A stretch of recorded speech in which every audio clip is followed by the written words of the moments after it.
for the Lord, and he began to inquire of the Lord. He began to seek his face, whether if he had a heavy heart or if he was just inquiring of the Lord to go into battle. But he began to seek God, and he said, he has inclined his ear unto my prayer.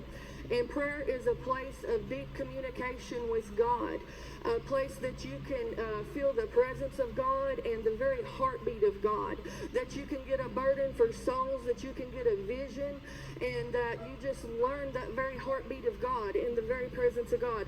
Like Adam, when he walked it with the Lord in the cool of the day, not only did the enemy want to come in and take that dominion, but he wanted to break that fellowship with God. And it's a place of prayer.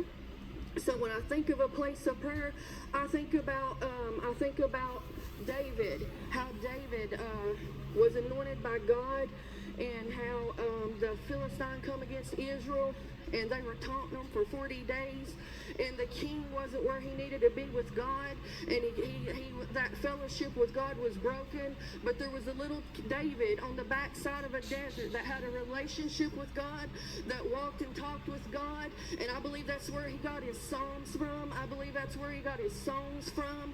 I believe that he had that deep communication with God.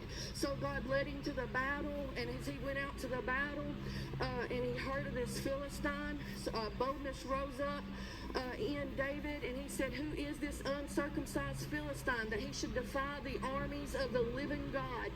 And so he's learning about the battle, and the king gives him his armor, and David said, oh, I can't fight with this because these weapons, in other words, they're carnal. He said, I haven't approved them.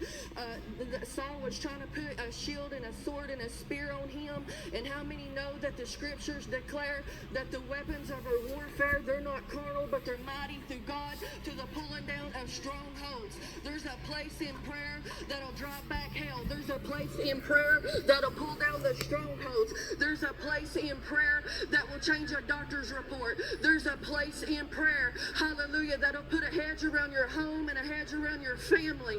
Glory be to God. So I love what David did. This is a picture of prayer to me. David, so Saul says, where'd that boy go?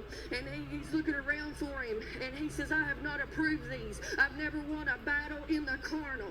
Hallelujah. So he goes down to that water brook. What does the water brook represent? It represents a place of living water, a place where the Spirit of God is flowing. So he gets down in that water, and he begins to walk a little while, and he begins to pray, and he begins to get his confirmation from God. And how many know that it was appointed unto David, hallelujah, to kill that giant? Hallelujah. So David goes, and he's in that water brook, a picture of living